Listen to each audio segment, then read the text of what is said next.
Morning students, 11th class के लिए कल का जो टॉपिक था हमारा मेजरमेंट ऑफ लेंथ, उसका एक ही पार्ट हम लोग कल किए थे। मेजरमेंट ऑफ लेंथ में और भी विधियां हैं। प्रतिध्वनि विधि है। प्रतिध्वनि विधि में जब कोई ध्वनि स्रोत से ध्वनि को उत्पादित किया जाता है और वह ध्वनि किसी परावर्तक सतह से टकराकर वापस जब लौटता है तो उसको उस ध्वनि को आने और जाने में जो समय होता है उसको नोट किया जाता है कि हम कितने समय अंतराल बाद किसी भेजी गई ध्वनि को सुनते हैं।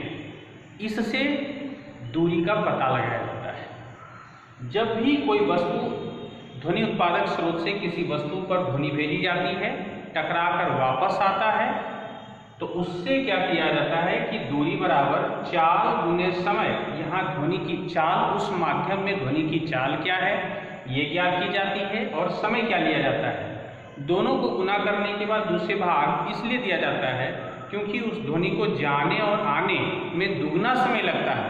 इसलिए तय की गई दूरी के लिए हम आधा, यानी सिर्फ जाने में कितना समय लगा होगा इसके लिए उसका आधा कर देते हैं, जिससे परावर्तक सतह की दूरी का पता लगता है।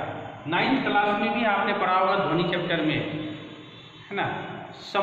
समुद्री जहाज है, उसके आगे जो लगा हुआ रहता है सोनार, जिसके कारण उसकी गहराई का या उसके आगे का अवरोधक का पता लगाने के लिए साउंड नेविगेशन यूज किया जाता है मशीन।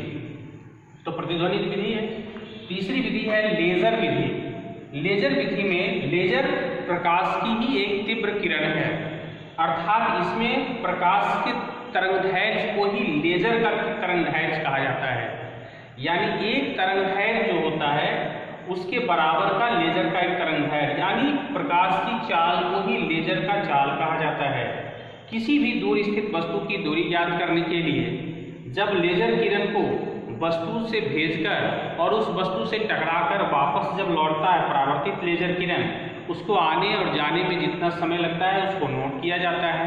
नोट करने के बाद अर्थात उसकी जो चाल है प्रकाश के चाल के बराबर माना जाता है और उसी से गुना करके उसका दूरी का पता लगाया जाता है। यहाँ भी दूरी बराबर c × t/2, c जहाँ प्रकाश का वेग या लेजर का वेग दोनों समान है।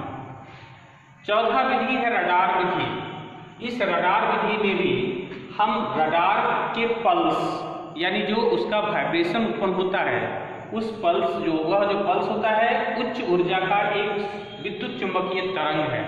विद्युत चुंबकीय तरंग अर्थात वह भी एक प्रकाशिक तरंग के रूप में माना जाता है।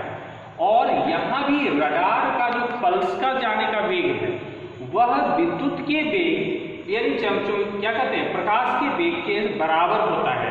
अर्थात यहाँ भी दूरी का पता लगाने के लिए प्रकाशिक यानी रडार के पल्स का वेग को समय से मल्टीप्लाई करके 2 से भाग दे देते हैं, क्योंकि जाने और आने में जब भी परावर्तन के बाद जब कोई समय मालूम किया जाता है तो उसमें समय के लिए 2 से भागा, यानी सिर्फ जाने का समय नोट करने के लिए 2 से डिवाइड कर दिया जाता है।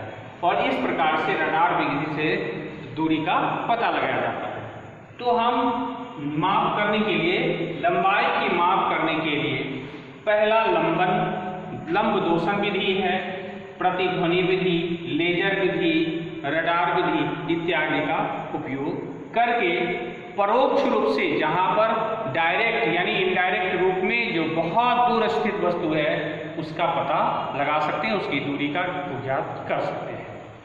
साथ ही साथ द्रव्यमान के लिए, द्रव्यमान की माप के लिए हम लोग क्या करते हैं, परमाणु के द्रव्यमान का माप से ही कैलकुलेशन करके बाकी अन्य वस्तुओं का द्रव्यमान ज्ञात करते हैं। द्रव्यमान का ऐसा ही मात्रा किलोग्राम होता है।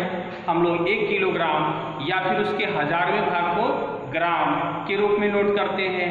उसी प्रकार से समय की माप के लिए हम लोग सेकेंड का इस्तेमाल करते हैं और उस सेकेंड के समय को 60 से गुना कर दें मिनट में, फिर या उसको फिर से 60 से तो घंटा में, दिन में, सप्ताह में, प्रकाश वर्ष तक वो नोट करते हैं।